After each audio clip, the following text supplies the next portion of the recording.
Bien, chicos, ahora nos toca un punto muy simpático en estos tópicos prácticos para mi rotación de medicina interna y hemos visto conveniente hablar de la hipertensión arterial y las crisis hipertensivas.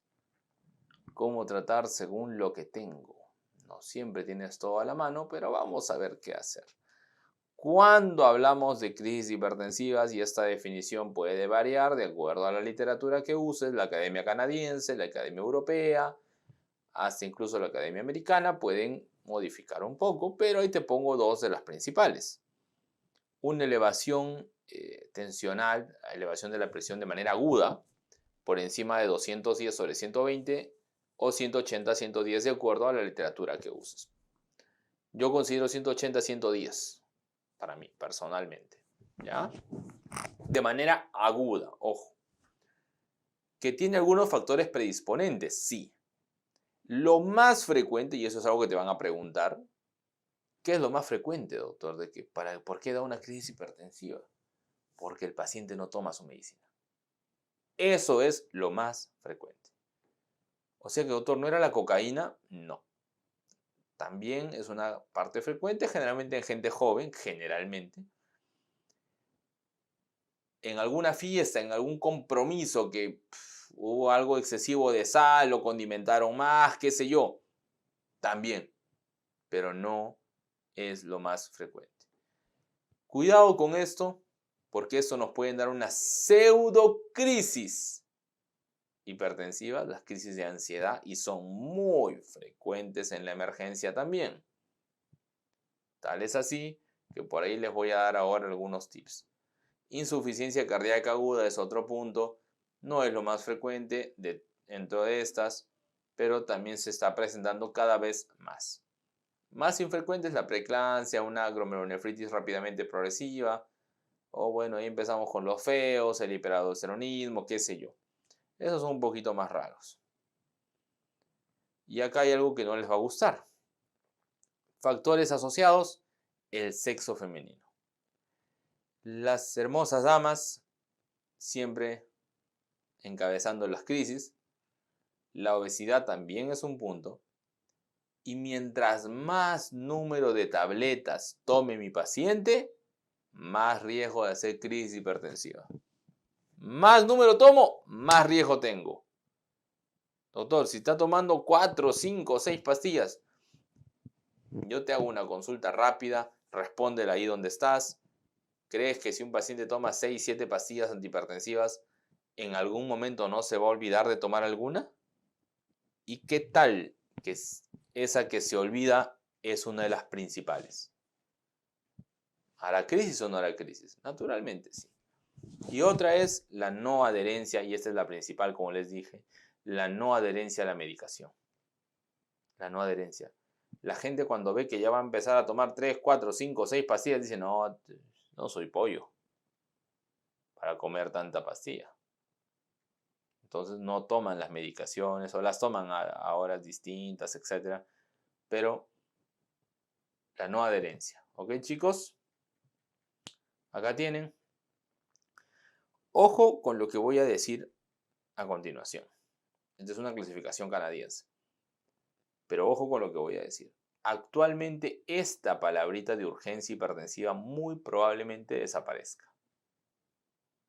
Todavía la he colocado acá porque hay todavía alguna literatura que lo considera tal cual.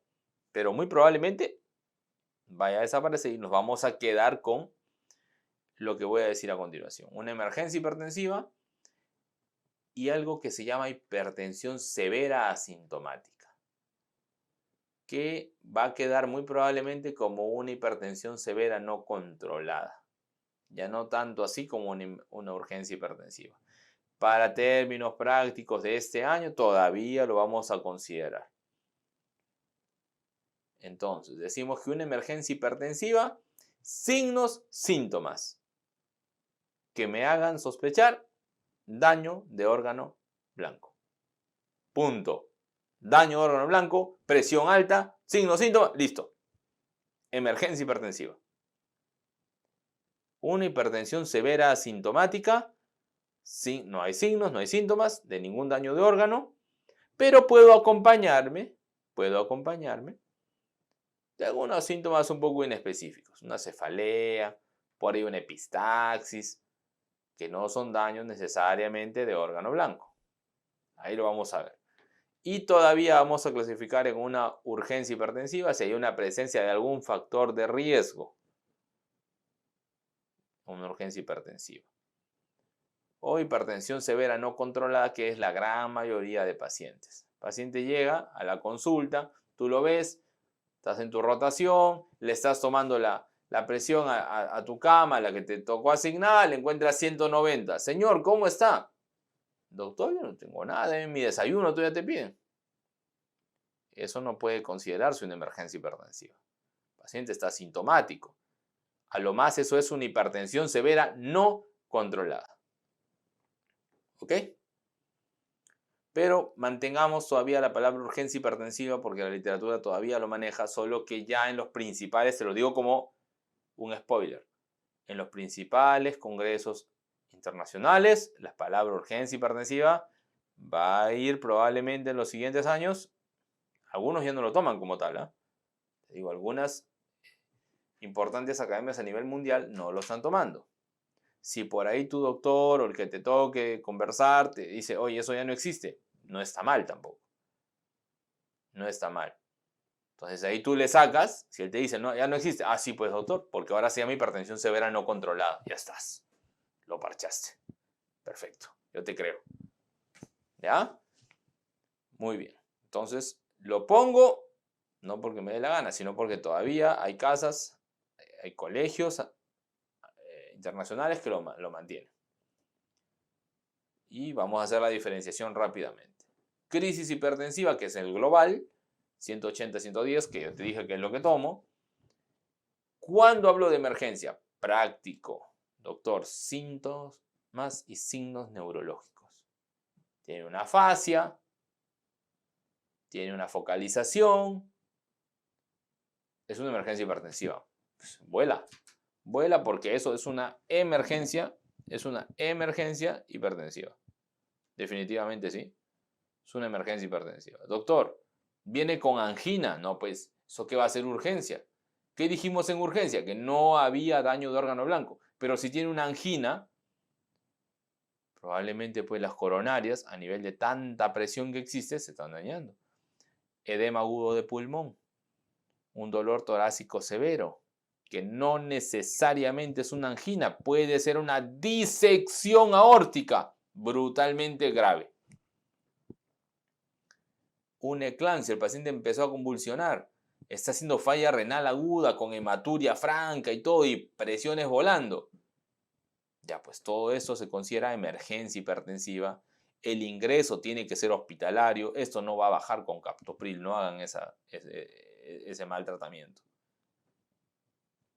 Nada de captopril. No, doctor, viene a captoprilcito. ¿Cuál captoprilcito? Esto necesita, ¿qué cosa dice acá? Antihipertensivo, ¿qué? Parenteral. Y la presión hay que bajarla rápidamente de acuerdo a lo que tengas. Espérate. Urgencia. Yo vengo con una cefalea, no hay ningún signo neurológico. Lo más frecuente por ahí que la cefalea sea tensional. Bueno, el manejo generalmente esto es ambulatorio, ¿no? El descenso hay que hacerlo progresivamente y lo podemos manejar con antihipertensivos orales. No hay problema. Miren acá. Esto es una autorregulación cuando hay crisis hipertensivas. ¿Qué hay? Hay un aumento en la cascada de la coagulación. Aumenta la permeabilidad vascular. La resistencia vascular aumenta. Y hay un estrés endotelial. Por eso es que si yo tengo la presión normal, digamos, miren ustedes cómo yo regulo, ¿no? La regulación cerebral en la presión normal no es tan alta. No es tanto. Pero miren cómo el hipertenso crónico tuvo una autorregulación diferente. El hipertenso crónico regula entre comillas mejor, entre muchas comillas. Obviamente está mal autorregulado, pero regula más alto. Es decir, tolera un poco más. Mal, sí, mal, pues pésimo, ¿no? Nadie debería tener una presión media de tan alta. No, pues nadie, obviamente. Pero no hablo de que esté bien. Digo que el hipertenso crónico tolera un poco más las presiones que una persona que no tiene nada, que es normal, ¿no? ¿Y eso debido a qué? A que pasan por esto. Acá te voy a dejar un gráfico. Este para mí es hermoso. Mira, un normotenso. ¿Cómo están los vasodilatadores y los vasoconstrictores? Adecuados. Mira cómo está la arteria, bonita. Las moléculas no están inflamadas, no hay liberación de nada, el vaso está vasodilatado, lindo. Miren la urgencia. Ya empiezan a haber liberación de sustancias vasoconstrictoras y sustancias proinflamatorias. La endotelina, ¿no? Tienes hormona antidiurética, las moléculas inflamatorias que son los CAMs, la angiotensina 2 está activada y mire, el vaso sanguíneo ya empezó a reducirse de tamaño y vasoconstricción, pero no hay daño. Mira qué pasa en la emergencia hipertensiva. Esta diapositiva, guárdala, enamórate de ella, es lindísima. Miren la emergencia hipertensiva. Cómo hay una destrucción de la pared celular. Mira cómo está todo desordenado. Hay antiagregación plaquetaria. Las moléculas vasoconstrictoras como el tromboxano 2 están a full. Las moléculas proinflamatorias hay destrucción, hay necrosis fibrinoide, hay edema perivascular, fibrinógeno por todo lado. Vean cómo todo se alteró. Eso es lo que pasa en una emergencia hipertensiva, amigos. Ya no hay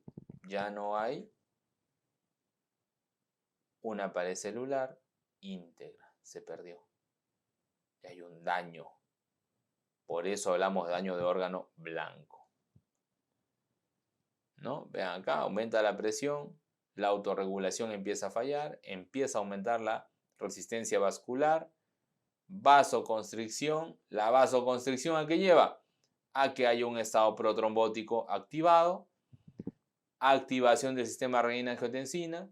Esa vasoconstricción que lleva injuria endotelial. La injuria endotelial a qué lleva a isquemia por necrosis fibrinoide, por aumento de la cascada de la coagulación, por agregación plaquetaria. ¿Qué cosa?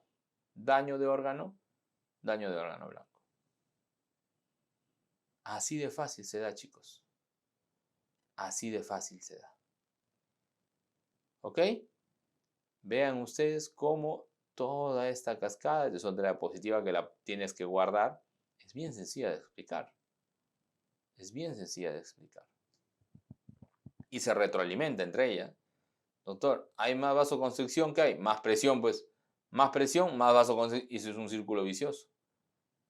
Más presión, más vasoconstricción, más activación del RAS. Más isquemia. Más daño endotelial. Más daño endotelial, más estado protrombótico. Y se sigue dañando más. Clínica. Acá he subrayado los más frecuentitos como para que los tengan ustedes en claro. La crisis hipertensiva, en general, la voy a dividir. Urgencia y emergencia. En la urgencia, lo más frecuente es la cefalea, la epistaxis, bueno, si tienes algún síntoma. Después lo demás es bien infrecuente, ¿no? Bien infrecuente. Miren en la emergencia. Lo más frecuente que ingresa en una emergencia hipertensiva. Dolor torácico. Un infarto. Disnea. Y esto para mí es brutalmente importante. Déficit neurológico. Un déficit neurológico focal habla de una emergencia hipertensiva sí o sí o sí. Obviamente, pues el déficit focal tiene que acompañarse de presiones altas, ¿no? Depende con 110/70, no te pases, pues eso no tiene que ver con la emergencia hipertensiva. Tiene que ver con los valores que te he dado con clínica. ¿Ok? Vamos a ver. Siempre tienes que evaluar el daño de órgano blanco. No en todo lado se puede, pero deberías hacer un electro de 12 derivadas cada vez que hay una sospecha de emergencia hipertensiva, una fundoscopía, que es un fondo de ojo porque vas a verles entre cruzamientos, ¿no? Venoarteriales. Hay que ver la hemoglobina, un recuento plaquetario. Acuérdate que hay antiagregación plaquetaria, hay inflamación, hay que ver el fibrinógeno, creatinina para ver cómo andamos. De repente esto ya está en 6, 7 de creatinina. Falla renal aguda, cuidado. Hay que ver hematuria en orina, ¿no? Que nos saldría una glomerulonefritis rápidamente progresiva, probablemente, o algún daño renal. En las mujeres en edad fértil, una prueba de embarazo, definitivamente. Una mujer que venga de 32, 35 años, con las presiones volando y convulsionando de repente, le tomas, de repente está gestando. Algunas gestantes que tienen 25 semanas y no se nota nada la barriga. Entonces uno dice, uy, no puede ser. Está gestando y con convulsiones, es una eclampsia. Que volar, ¿no? Y de acuerdo a la indicación puedes usar troponinas, una placa de tórax, si es que ya estás sospechando que tienes algún edema agudo de pulmón, llamas al doctor Zabaleta para que le haga una ecografía, ¿no? La tomografía de cerebral o etcétera, ¿no? Para ir viendo. Y acá siempre, persona joven que ingresa a la emergencia con presión volando y taquicardia, siempre detecten esto, ¿no? La clásica, taquicardia, presión alta, piensen en coca. Acá, ¿ven? Como ya les dije. ¿Y esto es para qué? Para el manejo de la crisis. Acuérdense, el hipertenso crónico tenía una regulación distinta, ¿se acuerdan? Si hay una hipertensión severa, daño endotelial, ya habíamos dicho todo esto, edema cerebral, todo. Pero ¿qué pasa, doctor, si yo se lo bajo rápidamente la presión? Miren, ¡pum! Puede haber mayor isquemia cerebral. ¿Sobre todo en quién? En el hipertenso crónico. Porque ya reguló diferente. Entonces no le puedes bajar tan rápido de acuerdo a la patología, espérense, de acuerdo a la patología. Ahora vamos a ver eso. Rápidamente veamos urgencia hipertensiva. ¿Cómo la defino? Elevación, la misma jarana. Eso no va a cambiar, pero no hay daño de órgano blanco. No hay daño de órgano blanco. Presentaciones frecuentes, EPICS, así, ¿no? Doctor, mi paciente se iba a operar y se le subió la presión. Interconsulta cardio, ¿no? En lugar de darle palabras tranquilizadoras, interconsulta cardio. Ay, Dios mío. Hipertensos y vasculitis. También. Esclerodermia. Puede haber. Sí, eso puede estar asociado. Eso es frecuente, ¿eh? Que hay hipertensión y un paciente gran quemado puede hacer crisis hipertensivas. Sí. Sí, puede hacer crisis hipertensivas. Si a los gran quemados los están hidratando, tanto que a veces los sobrehidratan. Como el pobre gran quemado no puede ni hablar, ya está congestionado, ahogándose y súper hipertenso. Cuidado con eso. La glomerulonefritis. Y esta de acá me gusta, hipertensión de rebote.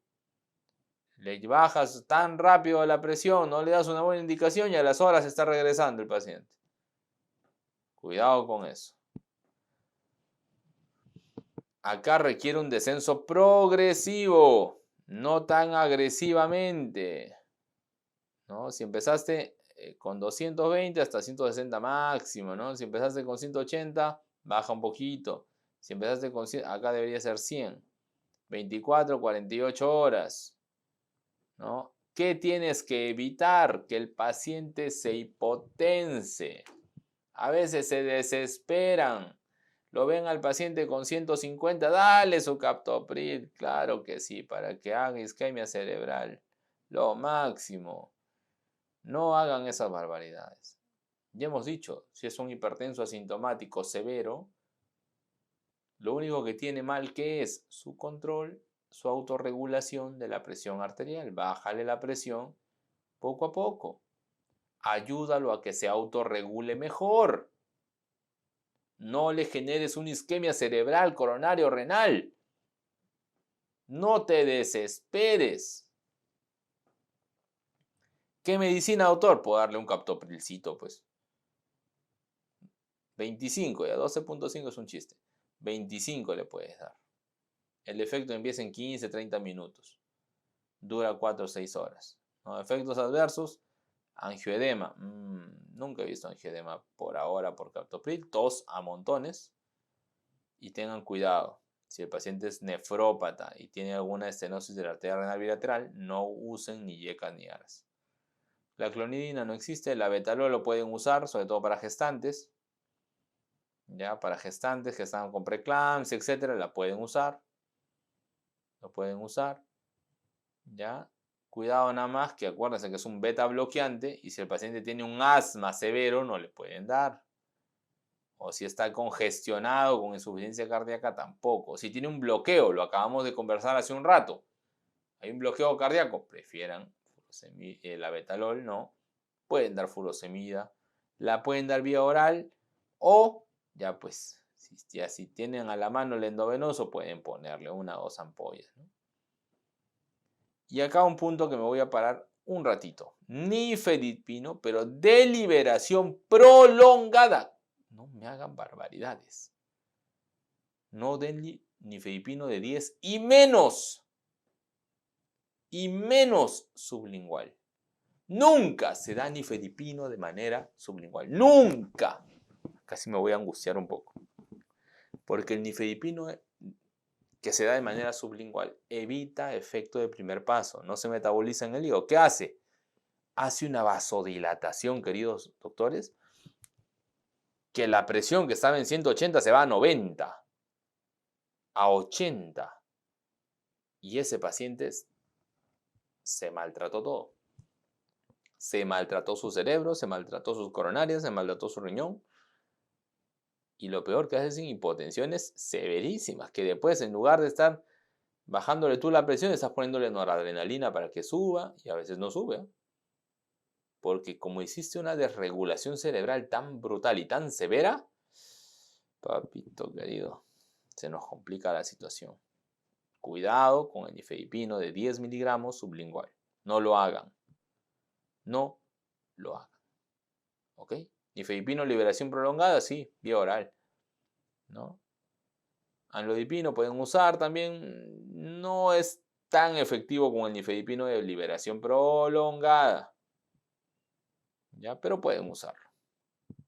Captopril, ese que a ustedes les gusta, es el que cada rato le dan, doctor, captopril, captopril, captopril, así andan como. Lo único que quieren es eso.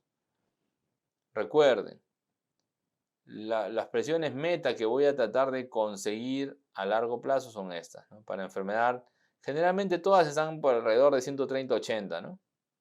Que es la gran mayoría. Es la gran mayoría. Acá sí, traten de, a ver, ¿dónde está? En la falla cardíaca, sobre todo en la falla cardíaca, no den verapamil y diltiazem. Sobre todo si tiene falla cardíaca con fracción de eyección reducida. No den verapamil y diltiazem, que son drogas que se pueden usar, ¿eh? Pero no las den, por favor. Esta diapositiva solamente me sirve para enseñarles esto. No verapamilo, no diltiazem en falla cardíaca con fracción de eyección reducida. El verapamil y diltiazem son calcio antagonistas no dihidropiridínicos que van a actuar a nivel del músculo cardíaco. Y si ya tengo un músculo que no funcione, lo voy a inhibir con el calcio antagonista, el músculo cardíaco se me va a deprimir tanto que el paciente va a terminar por hacer una falla cardíaca más severa todavía. ¿Ok? Cuidado con eso. Cuidado con eso. Acá tienen a la urgencia hipertensiva, ¿no? Viene con la presión alta, ¿no? Síntomas muy inespecíficos, algunos acúfenos, náuseas, si quiere, cefalea. Bájale la presión en horas, ¿no? En días, 160-100 como hemos dicho. Y algo que a mí me parece importante. Pueden administrar ansiolíticos. Acá le dan diazepam vía oral. Yo les sugiero clonazepam, ¿no? Porque a veces, chicos, esa urgencia hipertensiva es una pseudocrisis. Y es más una crisis de ansiedad que otra cosa. No te desesperes. Puedes dar captopril, ¿no? Nifedipino y cada 30-60 minutos le vas tomando la presión y lo vas controlando. En 24 horas tiene que estar en su casita. En cambio, una emergencia hipertensiva, la misma jarana. Acá ya hay daño de órgano blanco, ¿Cómo viene la emergencia? Déficit neurológico, disnea, dolor torácico. Dios no quiera que les pase esto, ¿no?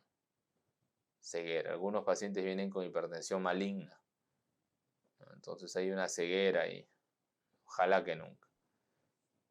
Recuerda, en la emergencia no es alcanzar una presión normal inmediata. Acuérdense, la autorregulación. Acá se tiene que bajar progresivamente, rápido pero progresivo igual.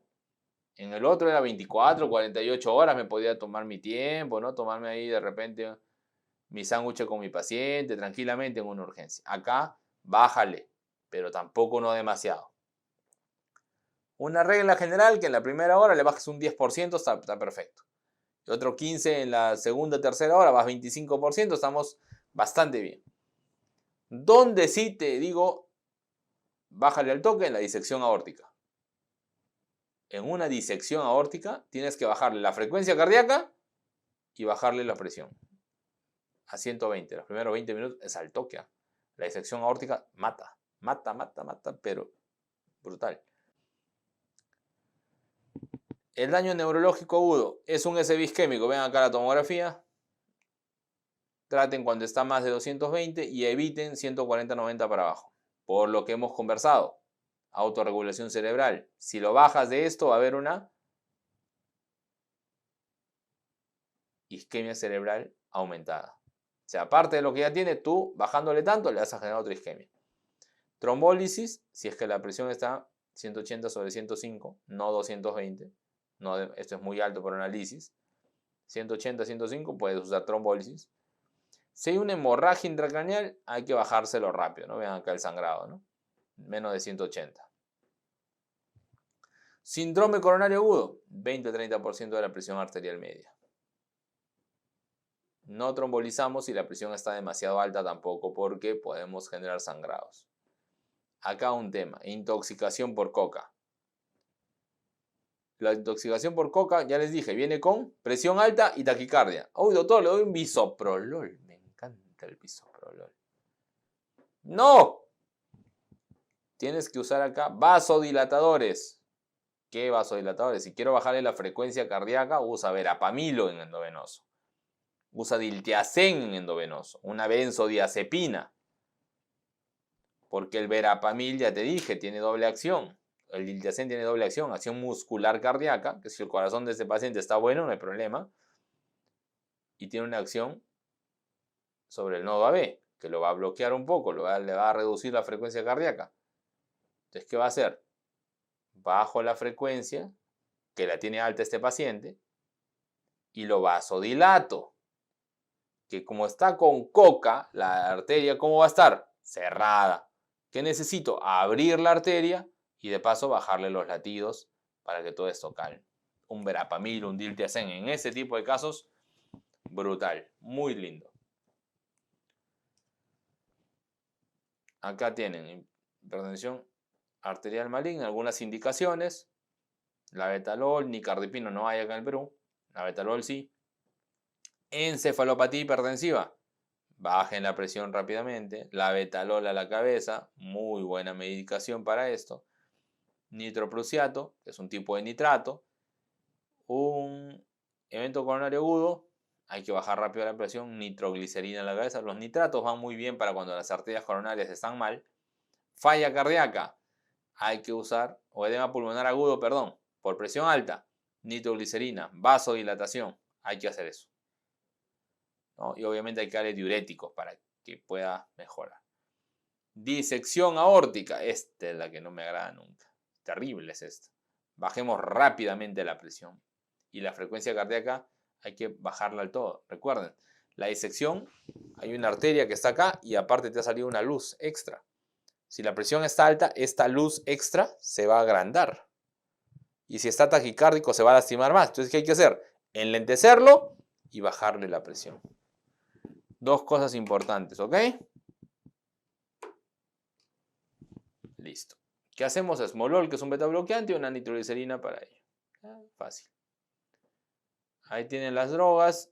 No se las voy a repetir todas. Las que más van a usar ustedes probablemente. Nitroglicerina, que es lo que más van a usar, probablemente la betalol, si es que lo tienen en sus hospitales. Creo que ustedes van a tener la Betalol, muy probablemente sí. Y nitroglicerina, nitroprusiato, que son las que hay más a la mano, ¿no?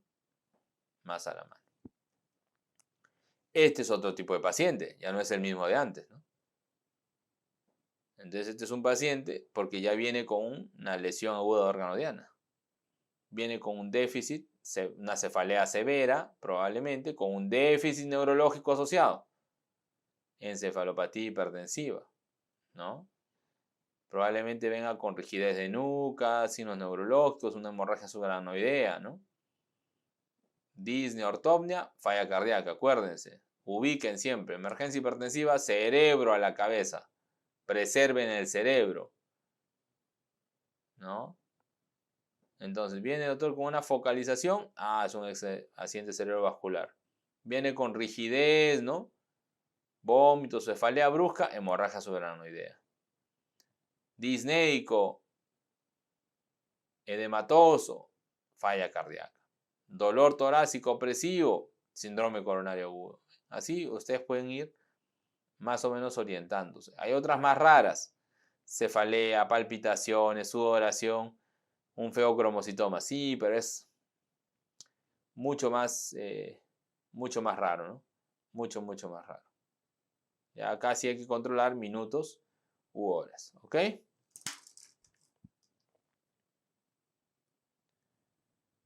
Doctor, pero una ayudita, pues, ¿cómo lo manejo? No te preocupes. Cuando pidas ayuda, acá estoy yo. Urgencia hipertensiva, que es lo que más vas a ver. Emergencias hipertensivas generalmente lo manejan en shock trauma, los asistentes, etc. Pero tú vas a ver urgencia hipertensiva. Tienes que bajar, acuérdate, un 20% de la presión en 24 o 48 horas. La diastólica, sí, siempre menos de 120. 100 te sugeriría yo, está muy bueno. Haz esto. Primero, repose y confirme las cifras en 5 o 10 minutos. Es una urgencia, no se va a morir. Y acá, truco del doctor Zabaleta. Dale un ansiolítico. Doctor, pero me decís, dale un ansiolítico a la urgencia hipertensiva. Ya te digo yo que la gran parte de estos pacientes vienen más por una crisis de ansiedad. No digo que no tengan la presión alta, pero esa presión alta, como tienen el antecedente de un familiar, de un amigo, del vecino, del primo, del cuñado, de alguien que se murió, ven la presión alta en la casa, se toman uy, no, ya vuelvo a la emergencia, y así te van a quesear 3 de la mañana. Cálmalo primero. Y mira cuántas vas a solucionar así, los vas a mandar a su casa. La mitad de todos. Señora, vaya a casita. Con un clonazepam, imagínate. No le has dado nada. Le has dado simplemente un clonazepam. Se echó, bacán, entró con 190, 200 de presión, ya está en 160. La señora se siente feliz, el señor se siente tranquilo. Nosotros ya me puedo ir, todavía te dice. Sí, vaya, normal, no se haga problemas, qué lindo. Ahí le preguntas, no pasó. Señor, ¿usted ya tenía tratamiento o no? Sí, doctor, reinicia el tratamiento. Si lo abandonó. Si no lo abandonó, hay que ir aumentando. Sin tratamiento, le das tu captoprilcito, pues igualito. Si ya respondió, alta. No respondió, hasta 3 veces le puedes dar captopril, cada 30 minutos. Si no responde, si ya respondió, ya alta y que vaya a ver al doctor Zabaleta en consulta. Si no responde, ya le pones una vía, puedes usar furosemida, empiezo yo, ¿no? Más que todas estas drogas de acá. Primero puedes usar furosemida y si ya no baja a pesar de todo, ya puedes usar recién nitroglicerina o algún otro tipo de cosas. Pero mira que si no responde, yo sí te sugiero derivar a un centro de mayor complejidad o de repente ya asociar drogas endovenosas. Pero como ya les dije, miren, la mitad de sus pacientes se va a ir con un ansiolítico, sin necesidad de darles captopril ni nada. Truco. Créanme, les va a funcionar. Y si es la primera vez del paciente que se está tomando la presión, hay varias guías internacionales que ya vamos a conversar. Todas ellas tienen los mismos objetivos. Hacer un diagnóstico, estratificar el riesgo, siempre iniciar una terapia combinada. Nos hablan de educar al paciente. Esta es la última guía que manejamos de 2024, de la guía europea de cardiología. hay formas de hacer diagnóstico de hipertensión. Primero en la casa, que el paciente use un dispositivo validado. Te lo van a preguntar, te lo digo no para necesariamente tu pase de visita, sino para que tú lo sepas y lo puedas responder. Que se tome la presión en la casa, debiendo reposado, se haga 3 automedidas, ¿no? Generalmente esas 3 automedidas que hace el paciente, yo descarto la primera y hago que las 2 últimas sean las que se promedien y uno dice, ya ahí está el valor. Que se tome mañana y noche 7 días. Esto de acá se llama un AMPA. Ya, esto es un AMPA. ¿Ok? Y 135/85 para arriba es lo que me dice a mí el diagnóstico. ¿Ok? Y esto es una forma de diagnóstico de hipertensión. Esto es otra forma. Que lo veas en la consulta, ¿no? Igualito, la misma nota. La misma nota. ¿No? Entonces, tienes que medirlo. Paciente reposado, no habiendo tomado café, reposado en el consultorio, sin estrés, etc. ¿No? Acá también registra la frecuencia cardíaca y bueno, todo ello. 3 medidas, nos dicen las guías. A veces es complicado. Igual, yo desecho la primera y calculo las 2 últimas, ¿no? Eso es importante. Eso es el diagnóstico, esa es la consulta. La clasificación. El Colegio Americano tiene esta clasificación. Presión normal, 120/80 para ellos. Elevada, 120/129. Y acá todavía sigue 80 menos. Hipertensos, para ellos ya son a partir de 130. Americanos, ¿eh? Esto sí te van a preguntar en tu rotación. ¿Cómo clasificas la hipertensión? Ya no hay hipertensión grado 1, grado 2, grado 3, ya no hay. Tú le dices, de acuerdo a la clasificación, doctor, ¿qué quiere? O sea, te pones así sabroso, ¿no? ¿Quiere el Colegio Americano o quiere la Sociedad Europea? Usted me dice, yo de todo hago. El americano, a ver, le enseña, le dices, hipertenso grado 1, 130/139, 80/89 diastólica. 2, listo, no hay más. Y acá viene la nueva clasificación de la presión para la Sociedad Europea. Acá cambió todo. Cambió todo. Hay una presión arterial no elevada, una elevada y una hipertensión. Eso no era así.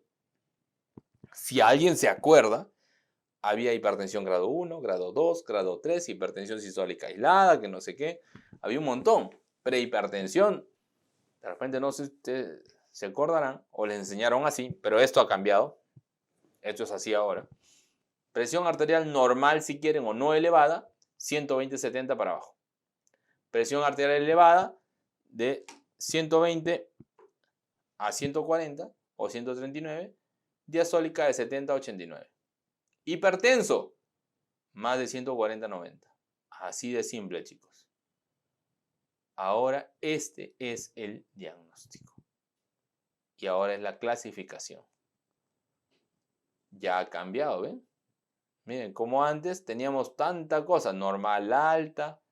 Miren cómo acá la Sociedad Europea, la Sociedad de Hipertensión, 2017 estadio 1, estadio 2, grado 1, grado 2, grado 3. Había una barbaridad de cosas.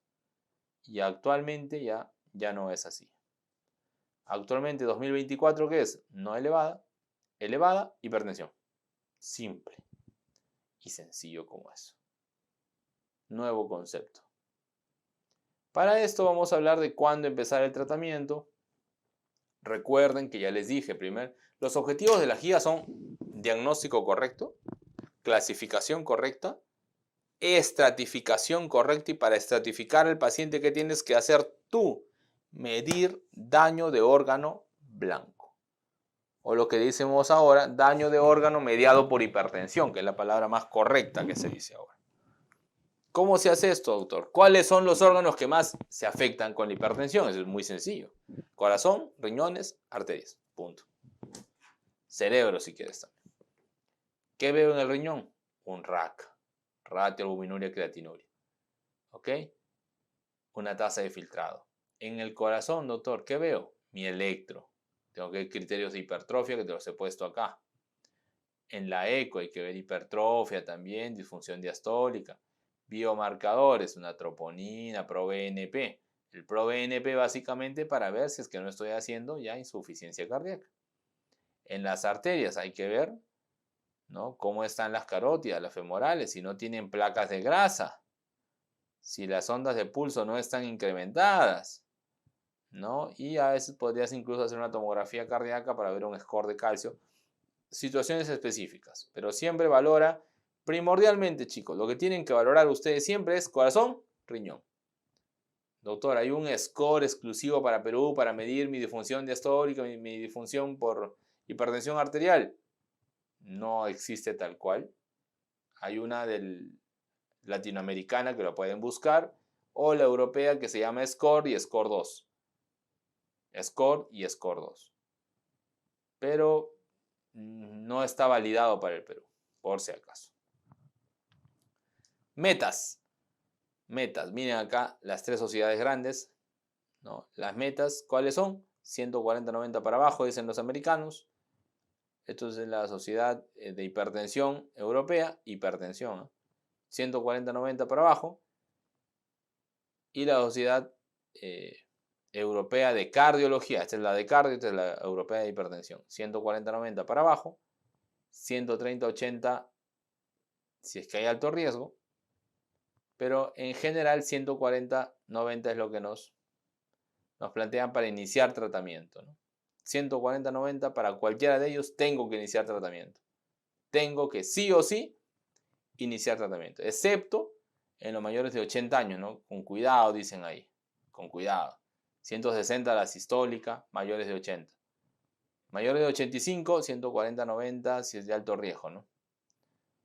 ¿Cuál es mi tratamiento? Todos de ellos apuntan a menos de 130-80.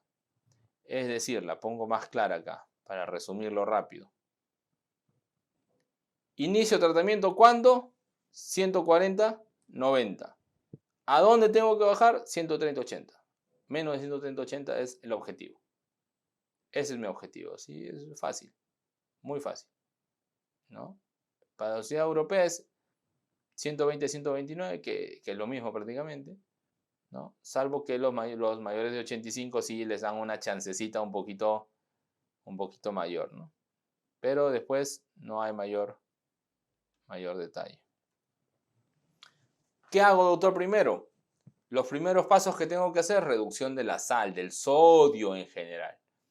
Pero como el sodio está en toditititita las comidas, reduzcan mejor la sal, que es mucho más fácil de controlar. El alcohol también hay que bajarlo. Bueno, ustedes son internos, habrá que ver si lo hacen, pero 30 gramos de etanol por día, en las mujeres 20 gramos. Hay que abandonar el cigarro. Empezar una dieta baja en grasas saturadas, más frutas y verduras y una actividad del ejercicio físico 30 minutos día, 5 veces a la semana, que es lo más importante. El tratamiento de la hipertensión arterial, según las últimas guías, esto está igual en la europea, de hipertensión, como en la europea de cardio. Siempre empiezan con una terapia dual, siempre. Monoterapia siempre, pacientes de muy bajo riesgo, ¿no? O pacientes adultos mayores, mono. Pero siempre empecemos en la mayoría de los pacientes con terapia dual. Siempre como una sola pastilla, en una sola molécula, combinación de 2 familias terapéuticas. Un YECA o un ARA más un calcio antagonista o un diurético. Eso en una sola pastilla. Miren, haciendo esto llego a controlar el 60%. Doctor, no me funciona. YECA, ARA, triple terapia. En una sola molécula, en una sola pastilla. Hasta el 90%. Si es que no me controla con 3 pastillas, con 3 familias, YECA, calcio antagonista, diurético, 3 familias, eso se llama hipertensión arterial resistente. ¿Ok? Le puedo añadir un betabloqueante en cualquier paso de la terapéutica. Y si es que estoy considerando que es una terapia, es un paciente con una hipertensión arterial resistente, Actualmente ya está considerada como tal la denervación renal, que no voy a tocar mucho ese tema, pero puede usarse, ¿no? La denervación renal. Recuerden que si hay una hipertensión resistente, doctor, ¿cuál sería el siguiente paso? Darle espironolactona al paciente. Le puedo añadir beta bloqueantes, añadiendo más. Hipertensión resistente, 3 drogas incluido un diurético. Hipertensión refractaria, punto para ti, 5 drogas. 5 drogas, hipertensión arterial refractaria. Ya, eso es un dato, pues. Eso ya es como para que te luzcas. Para falla cardíaca, autor, puedo usar un ARNI, un SGLT2. Enfermedad renal crónica, puedo usar finerenona, un ISGLT2 también, que están consideradas dentro de las patologías adicionales a un tratamiento estándar de hipertensión arterial. No se olviden, estoy dándole los tips. 3, incluido diurético, resistente. 5, refractaria. Con 3, ¿qué haces? Ya resistente, le agregas espiro, un beta bloqueante. Y si no funciona, refractaria. ¿A qué te puede decir? Denervación renal. ¿Ya? No se olviden. Los objetivos ya los dijimos. Menos de 130-80. ¿No? Objetivo es 120-129, que es lo mismo que les acabo de decir, según las guías. Si es que puede tolerar el paciente menos de 120 y no se marea, no hace ningún síntoma, etc., mejor todavía, ¿no? Esto hablan generalmente hay un tema con los americanos que ellos prefieren bajárselo mucho más, pero obviamente siempre con cautela, ¿no? Siempre con cautela. Conclusión de esta charla, ya nos vamos. Recuerden, la hipertensión arterial es un problema de salud pública, es importante, es el principal riesgo atribuible para mortalidad. ¿Con qué tienes que empezar? Terapia combinada, dosis fijas. ¿Por qué daba crisis hipertensiva? Por la falta de adherencia. Las últimas directrices, ¿qué te dicen? Intervención temprana. Hemos visto, antes hablamos de hipertensión grado 1, grado 2, grado 3 y todo. ¿Ahora qué es? ¿Cómo se clasificaba ahora? No elevada, elevada e hipertenso. No elevada, menos de 120-70. Elevada, 120-139. Hipertenso, más de 140. Podemos intervenir más tempranamente entonces, para evitar que el paciente se complique. Reconozcamos tempranamente las crisis hipertensivas. Eso les va a ayudar a ustedes a que el paciente no se muera, que es al final lo más importante. Si usted reconoce una crisis hipertensiva rapidita, por ejemplo, llega una niña, 20 años, que eso nos ha pasado hace poco, 20 años, con una cefalea, la peor, ojo la palabra, la peor de su vida, que seguramente se los han dicho ya en alguna clase, la peor de su vida, y viene con presión alta, niña, 20 años, con una presión, dolor de cabeza, el peor de su vida, y presión de 180, 190, piensa, eso es una hemorragia subaracnoidea. Bájale la presión. Eso, si no me acuerdo, un interno fue el que reconoció eso. La niña, gracias a Dios, ha quedado sin secuelas, pero porque tempranamente alguien se dio la molestia de reconocer la enfermedad. Como le bajaron la presión progresivamente, la estabilizaron bien, no hubo un sangrado masivo. Hubo un sangrado muy pequeño y la niña quedó prácticamente sin ninguna secuela. Tenía un aneurisma roto.